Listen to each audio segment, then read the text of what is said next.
Ladies and gentlemen, welcome to Sessions Café. Today we're coming to you from ACX1 Studios on the beautiful Atlantic City Boardwalk. I'm your host, Keri Singleton, and I'm joined by my guest, Corey Wims, singer, songwriter, and awesome entertainer. Yes. Straight from the streets of North. With an F. With an F. Philadelphia. What's up, King? Welcome to the show. Thank you for having me, sir. Loving the outfit. Loving your shirt. Come on, brother. Bless you, brother. Yes. Thank you for joining us. We're here on the Atlantic City Boardwalk. You got the casinos and the legendary venues behind us. Yeah. You got the ocean to the right of us, and it puts me in the mind to talk about entertainment. Yes. And that's you. Yes. You are Mr. Entertainment, right? God has been good so, to me. Again, from North Philadelphia. Yeah. Graduate of Overbrook High School, and aside from yourself, other legends that have graduated from Overbrook include Will Smith and Wilt Chamberlain. So what's it feel like to come from a school with so much greatness? You're already coming from a city that's legendary for music. Right, how about it? So, but to be in the likes of that, it's just a blessing. I'm always humbled in His presence, meeting God and things He allowed me to do. Correct. Of course, He gave me the gifts, and of course, I work hard myself to perfect the gifts that He gave me. So, yes, I could pat myself on the back as well. And so, that being said, it feels good. My name is on the wall on the 3rd floor, just like Will Smith and Wilt Chamberlain. I've worked with Will Smith 3 or 4 times, as your partner would know. So, I've done a lot of things. He flew me out personally to sing for his mother twice, back-to-back years at his L.A. home. So, That's I was there. I'm well respected enough impressive. by him. Philly loves Philly. Yes. Philly loves Philly. You have a laundry list of accolades and accomplishments. And in 2005, you became the lead singer of The Intruders. Yes. How did that come about, bro? Woo, I got to give props to Dionn Brown. WDS, of course. Dionn Brown started it all. And then she connected with Rose Jackson and James Jackson, 2 people with an entertainment company that knew something was in me besides my David Ruffin act that I was getting hired at that time to do. Your voice. Yeah, I did a lot of David Ruffin act. And so we was at a 70 Soul Jam, and make the story short, I had a David Ruffin act. One of the Intruders got sick. I won't get into what was wrong with him, but he was sick. We went in the back. I told him I know all the songs. I studied oldies. I did the blows to a few songs, Cowboys to Girls, Baseball Game. Put me on the stage, did second tenor for about a year and 9 months. After that, they found out I could sing lead. Took off from there. I've been the lead singer for the last 21 plus years. That is impressive, especially as impressed as I am. It must be super awesome for you to be singing with legendary group. People, especially groups that I've studied and learned. That's what I'm saying. A lot saying. of the younger generation may not understand that, but if you come from studying and growing up listening to the oldies, I've traveled with every oldie group you can name. Wow. It's not one I haven't traveled with because I've been doing it over 20 years. I've met them all, sang with them all, did all those good things. And my group members now, shout out to them, Rocket Ramon, Dean Morrow, Renardo Haynes, road manager Leroy Glenn, and myself, Corey Wims, the manager, lead singer, all of the above. Wow. Yeah. Well, on a slightly more somber note, in September of last year, we lost a true Philly soul legend, one of my all-time favorites, Frankie Beverly. How did his career and music inspire yours, man? Well, man, believe it or not, I know they know me for boxing and all that stuff, but I'm a soft-hearted guy when it comes to the ladies. So his love songs, it's just like, wow, Can't Get Over You. I done sang that to one of my favorites. My ex-girl, sang that to, ex-girlfriends many times and stuff like that. So his songs, from feel-good music to cookout music, it was a heartbreak. It was a heartbreak. I saw on social media that he had gotten a street named after him in Philly not too long before he passed. Which was long overdue. But absolutely. I keep my name shut, and you know how that go. So a lot of times we tend to give people things they should have got way ago. You know what I'm saying? In this business. Leon Huff, Gamble and Huff, they both made estimated $500 million in their career. You can look it up because they sold their catalog to Sony and all of that just in 2010. So when you do things like that, they didn't even get their streets named after them until 2011. And by that time, they were, 70 then? Because, Leon is 81, and I'm sure Gamble's about 84. But at least Frankie, before he passed, got to actually experience the street naming ceremony, because a lot of brothers and sisters, and they get them their accolades after they're they gone. Passed on. So I was at least happy that Mr. Beverly was able to physically I can be say here. That. I can give you that. You know, yes, sir. So Philly's a soul music mecca, man. Teddy Pendergrass, Patti LaBelle, Jill Scott. Sang at his funeral. Wow. Yeah, I sang with Patti LaBelle, as you know, for a couple of years. Her only male singer, background singer. Most recently was 3 years ago. Wow. So when we did our BET festival. That's. Yeah, I've done it all. There's nobody I haven't worked with or sang with or cut records with or opened up for. Well, does being from Philly make you a more competitive artist? Used to be, but now with the grace that God allowed me to have and all the success He's allowed me to gain, I don't have to compete anymore because they all look up to me and they all want to work with me. The humility coming from this guy is something else, huh? Just telling you the facts so they all want to work with me. Nothing goes on, especially in the tri-state, without me when they need a male singer. Right. If you don't see me at the show, that means they didn't have my money that I asked them to give, or I'm on another date somewhere else. I got you. Okay, all right. That's just calling it like it is. Do I need is. to put my cards down? Now, I'm pretty familiar with Philly politics, from Frank Rizzo to Wilson Good to Cheryl Parker, who I love. I love me some Cheryl Parker. As well as Councilman Kenyatta Johnson. Kenyatta's one of my good friends. And in every year. This brother's not going to let me do my card. Go ahead. And I know why. It's because you're reading them through with them dope glasses of yours.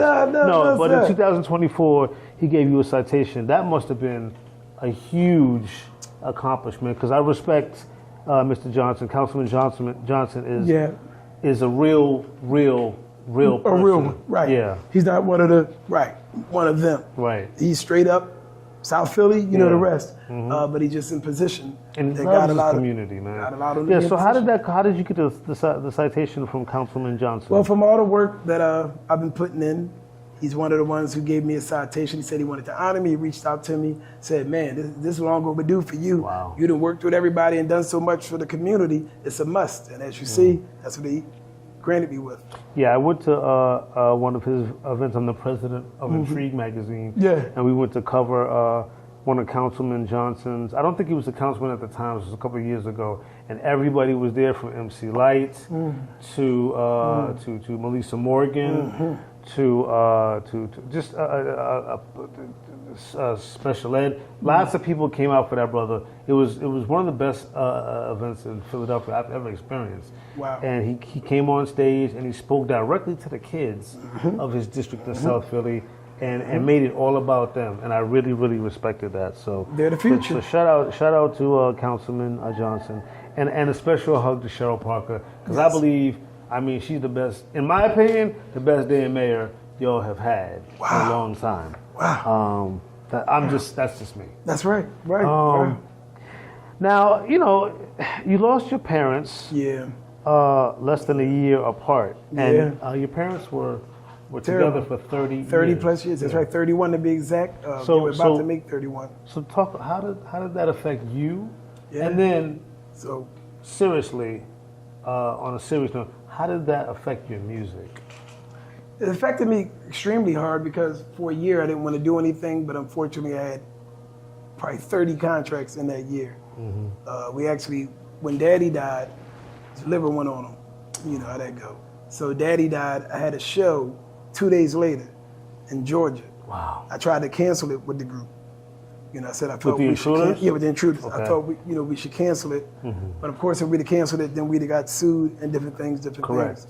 So I channeled that energy for that night. But even on that night, on and off on the stage, when they got the certain love songs, you had tears in your eyes. Yeah. But I always wear shades, so you wouldn't know anyway, like dark shades when I'm on the stage. So a lot of times I just had to channel that, man. But to answer your question, it killed me for like a year. Yeah. And I was just like, man, I don't know what to do. But I'll tell you this, my mom's last words to me was, you're my superstar, you're my superstar.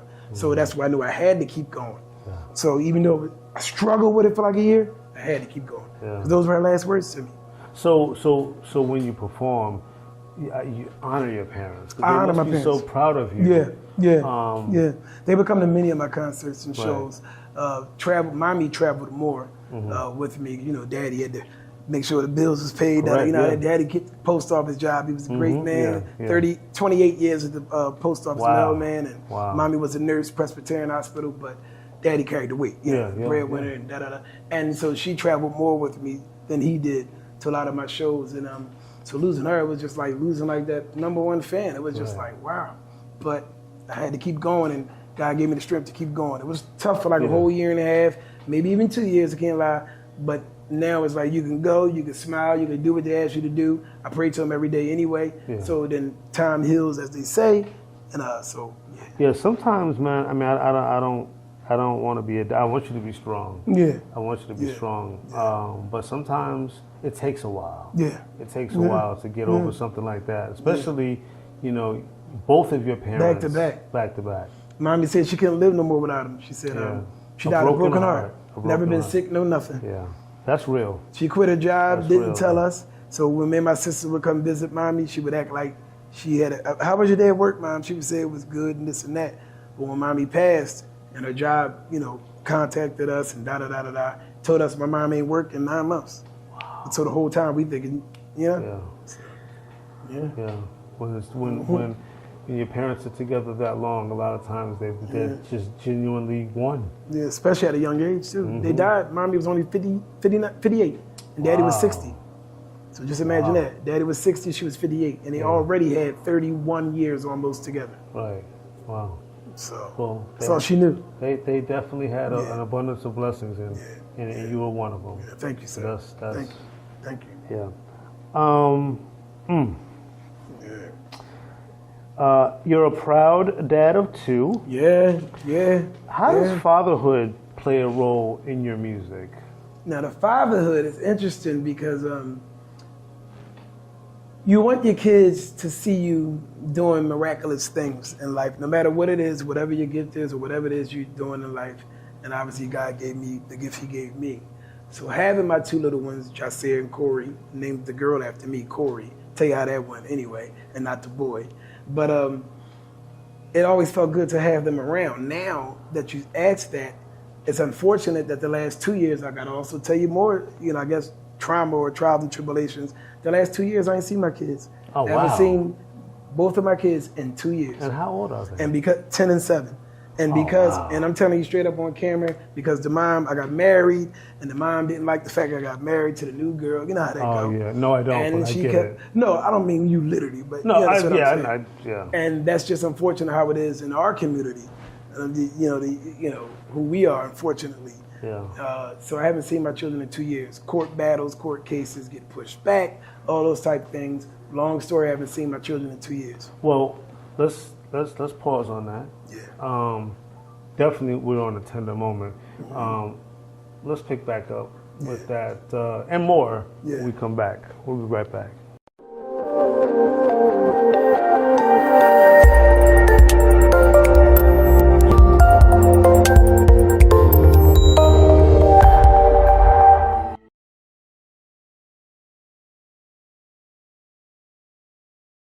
And we're back here on Sessions Cafe. Corey, we were talking about fatherhood and how that plays a role in your music. Because the thing is that with musicians, true musicians, your life stories are always going to be part of your performance, a part of your music, and when you're a songwriter, a part of your lyrics. I have always said that some of the best, at least some of my favorite recording artists, made some of their greatest hits during some of their most painful moments. Of course. And a lot of times it's those songs that resonate with the fans. That's one of the reasons that the legendary Mary J. Blige has been around so long, because she speaks to the heart of so many people. Yes. And so getting back to what we were talking about, you haven't seen your babies in 2 years. 2 years. How does that affect you as not a man, but a singer? As a musician. It affects you deeply, but at the same time, I can say how you just said about Mary, it actually do make me sing when every time I have to touch a microphone, because I think about my parents, I think about my children, and if something else may be going on. I might have had a bad day, whatever, but those two things motivate me to go ahead and sing the heck out of every song that I sing when it's time to sing. Now, the good news on that, if you want to hear, August, I am just starting to see my children again, so I think we should round of applause for that. Just had a court case, won that, so we'll just leave that there. So I will be seeing them again starting August. They made me wait till August, but that's what it is. I waited 2 years, so almost another 2 months. All things come in time. Now, how do your kids feel about your career? They must be so proud. They used to be ecstatic everywhere I went, especially when me and the mom were together, obviously. So then all of us will go everywhere I go, because all the tours you go on, you always get the guests. Everything is paid for. They had per diem, everything. I pay for nothing. I go all over the world to get paid. So that's a gift in itself. I've seen more countries and cities and states that a lot of you dream of, and I don't pay to go there. I get paid to go there. So that's a beautiful gift in itself, and my kids were able to experience many of that in their young, ages. So they must be proud just to see Dad, whether it be in Philadelphia or in the Philippines. Just to be able to see Dad on stage. We'd have been all over. You have a new album and a new lead single called Wife You. Yes. So I hear the excitement in your voice. Share it with the rest of us, sir. Wife You is wrote to my wife, whom I just got married to last August. The wedding, thank you. 22nd. Well, this is a good month for you. Yes. Matter of fact, right. I like that. You're right. I didn't peep that, but yes. So Jay Reezy, my best friend, singer-songwriter, wrote for many people, TLC, Brandy, just to give you a few, Brian Michael Cox, Little Mo. He helped me write that song, and it's a beautiful smash record.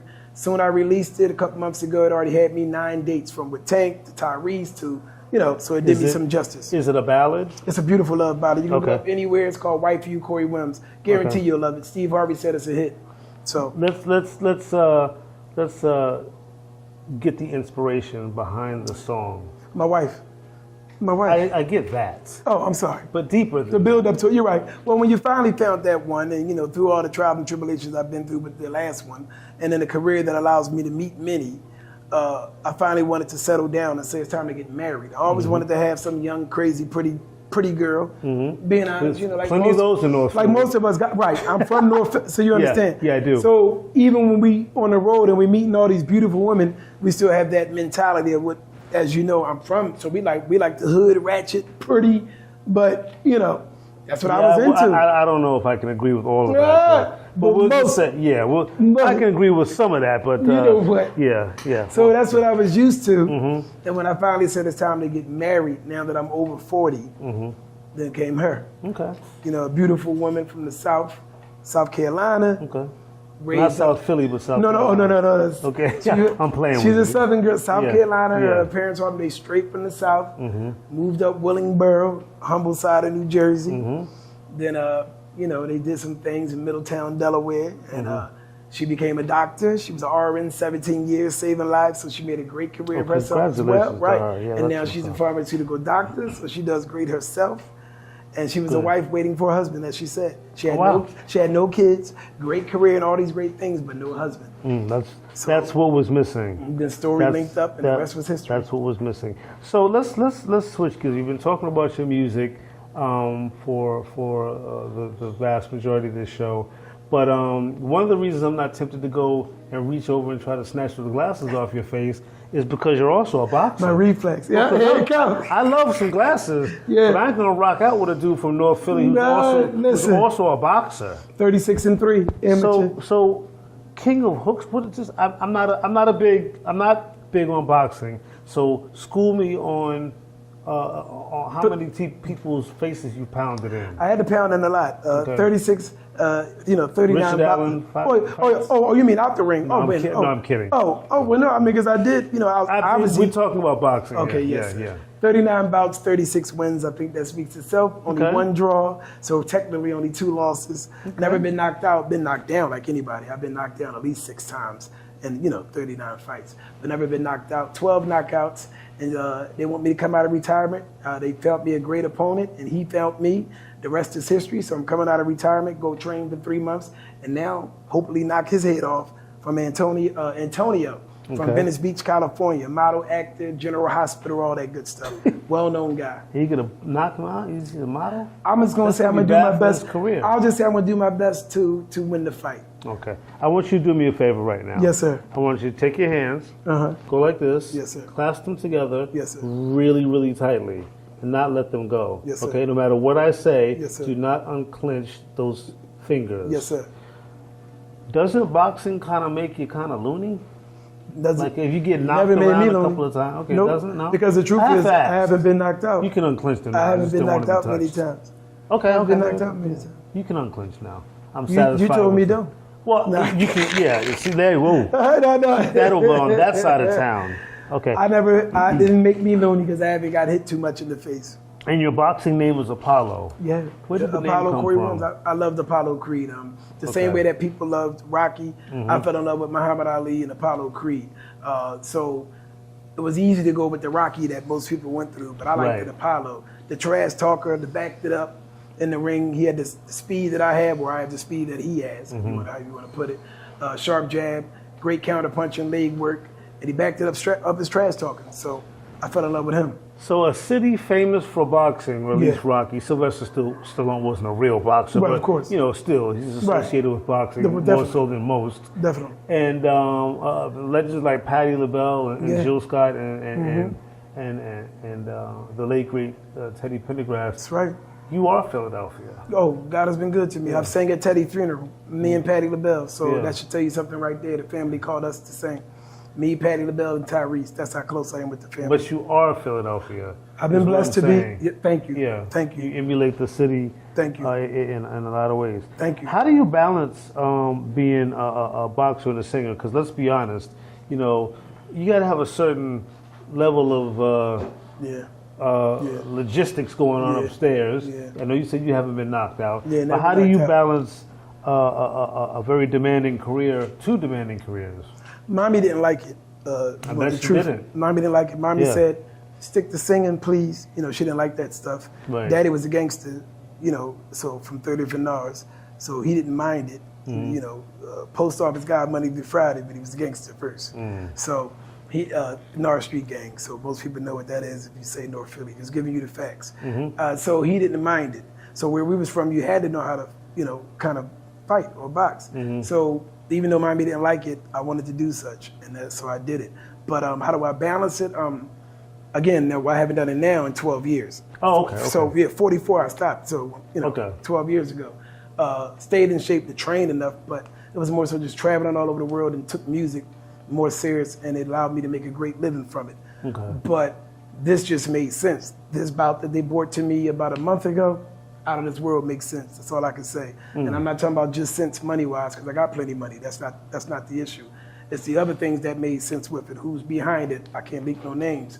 Who's have something to do with this and what we have planned after it. So that's all I'm gonna say. Right. That's what made me say, I can come back for one bout, and I got 3.5 months to train just to get in shape again. Oh, I can do that. Yeah. What kind of avenues is it going to provide for you? Was what was really important. That's what I'm saying. Right. It's some great opportunities coming from me just doing this one bout coming out of retirement. Wow. And that's the only reason why I'm doing it. Okay. Not the money. I make that money every week traveling somewhere. I need your life. I need to walk in your sneakers and wear your watch. I worked hard. Just like you work hard. Yeah. Just like you work hard. We both like white shirts. Makes me look punchy. Let me ask you a question though. This is my Philly test question, right? See if you're really from Philadelphia. I need you to. I'm going to spell a word, and I need you to pronounce this word. Okay? O-L-N-E-Y.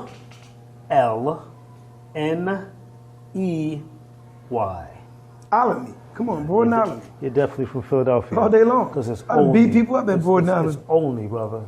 It's only. It's not Alany. It is only. Right. When we say Borden, we say Alany. You say Alany. Yeah. Just like you say. My last knockout was at Borden Alany. Well, that doesn't sound like a rink. I hate to tell you that. That was my last knockout, Borden Alany. So what's next for you, buddy? In terms of musically, music, yes. Next week. We can't say next week because we don't know when next week will be. But we can say next week. But moving forward, what is your next? Okay. Oh, forgot you're from Broad Island. No, no problem. No, what's next for you? Moving forward. Okay, so in the next 3 months, I have 12 dates in the next 3 months. Okay. 6 out of state, Bahamas for 9 days. Okay. And the others in state. Now, how will you balance? As I'm training, right? As I still have to train. Go ahead. I'm sorry. How are you gonna balance your gig with the Intruders with your new solo project that's coming out? Yeah. So I've been doing it for over 20 years doing that. Okay. I've been getting booked solo for many, many events all the time. Okay. You know, because I'm still a young guy, so I get booked with the 90s R&B tours. I toured with Jodeci, Drew Hill, and all these guys all the time. Mm-hmm. So as long as they don't conflict with our dates, because I'm the lead singer, obviously this is priority, The Intruders, because I'm the lead singer. Yeah. God will rest their voices soon, and I know that. So I have to continue to also do my legacy, because I know they're in their 70s. And I know time is knocking on the door. I just had 20-something years to help keep the oldie sound going of the Intruders. And when they're done, if I feel like it, I'll continue on with getting new guys, but which I won't. I'll just continue my path on what I'm doing, because I still stay booked on my solo self as well. So that's how it goes. Well, I wish you all of the best. Thank you, sir. Pleasure's mine. In everything that you do, with your boxing career, or your boxing revisit. Right, just for one. Yeah, I like that. Your music career, and most importantly, with your wife and your kids. Thank you very much. I wish you the best on that. I'm humble in your presence, and I'm humbled and grateful to be on this show. Thank you. And may God bless this show. Thank you. We'll see you guys next week on Sessions Cafe.